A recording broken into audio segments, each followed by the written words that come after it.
Apat na ang nagbid sa overseas online voting para sa 2025 midterm elections. Ito ang inanunsyo ni Commission on Elections Chairman George Garcia. Ayon sa opisyal, isang kumpanya at 3 joint ventures na ang nagsumite ng kanilang bid para sa online voting and counting system o OVCS.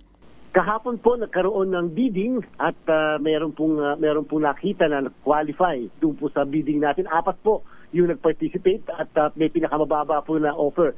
Sa April 11 po, Sir Angel, magkakaroon po sila ng end-to-end demonstration. Yung mismong nag-eligible o nag-qualify na yan sapagkat siyempre hindi pa naman automatic na sa kanila.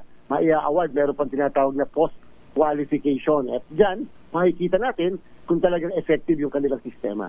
Inanunsyo rin ng COMELEC na ang online o internet voting ang magiging primary mode sa pagboto ng mga Pilipinong nasa ibang bansa, maliban na lamang daw sa mga may internet connectivity issue at sa mga bansang nagbabawal sa paggamit ng internet services tulad ng Israel, China at Russia. Samantala, aagahan na ng COMELEC ang pagtatakda ng election period para sa 2025 national at local elections. Sa panayam kay Garcia, sinabi nitong unfair kung ituturing lamang na kandidato 5 buwan matapos nitong mag-file ng Certificate of Candidacy.